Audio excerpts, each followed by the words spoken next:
All right, time now for our business update. Yuka Roya joining me here on the studio, starting with a widening food scare here in France. It's a serious problem. The government has announced tighter safety checks after it was discovered that baby formula potentially contaminated with salmonella continue to be sold in supermarkets. 6 major retailers, including Carrefour and Auchan, are facing government sanctions. The economy minister has summoned top managers from the manufacturer Lactalis for questioning today. Alexander Orcott takes a look at this company, which is one of the biggest dairy producers in the world.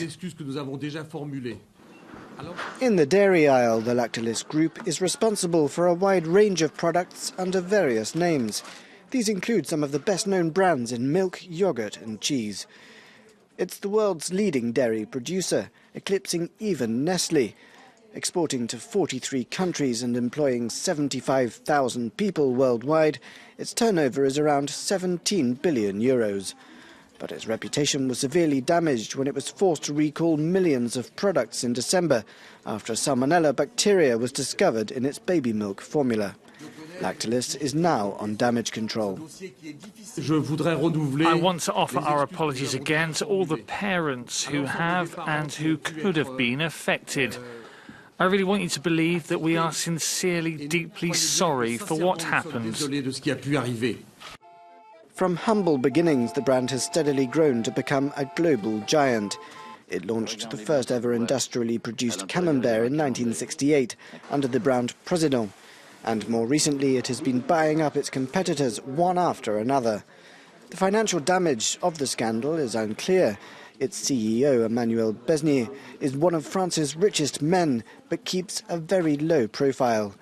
In keeping with this, the company does not trade on stock markets and does not publish financial results. The group says it is investigating what went wrong during an episode which will severely hurt the company. As well as the damage to its revenues and reputation, the French government has also promised financial penalties. Well, moving on to North America, and tension rising ahead of a new round of trade talks. That's the 6th round of talks for renegotiating NAFTA, or North American Free Trade Agreement, which starts on the 23rd of January. Officials from the United States, Canada and Mexico are meeting in Montreal. The meeting will come just weeks after Canada lodged a complaint against the US at the World Trade Organization over export duties. The Trump administration has again warned that Washington would walk away from the 1994 pact unless major changes are made. While Canada says the threat has to be taken seriously, Mexico's president remains optimistic. Take a listen. Mexico will maintain a firm, serious and constructive stance, and we will put our faith in a negotiating process which is based on the principles, objectives and limits we've established. I'm optimistic about the possibility of reaching a deal that benefits all 3 member states.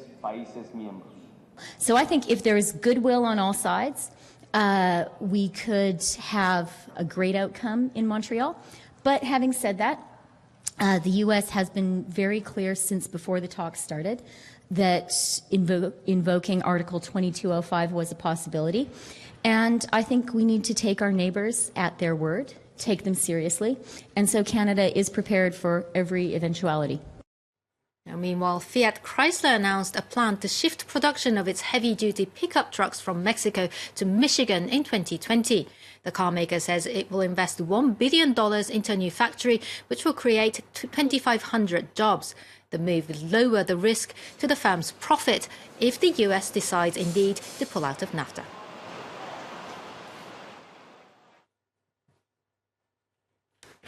Now, last day of the trading week, Yuka. Things are already underway in Asia. That's right. Well, the stock market rally has resumed after a midweek slowdown. Wall Street closed at record highs again on Thursday. Asian markets, as you can see, too, are mostly trading up this Friday, except Tokyo's Nikkei, which closed down 0.25 percentage point, weighed down by a strong yen. Now let's take a look at some more of the business headlines at this hour for you. And Ford has called on owners of nearly 3,000 Ranger pickup trucks not to drive them after finding out that an exploding Takata airbag killed one person in West Virginia. The latest death caused by faulty airbags occurred back in July, which brought to the total death toll over Takata products to 21.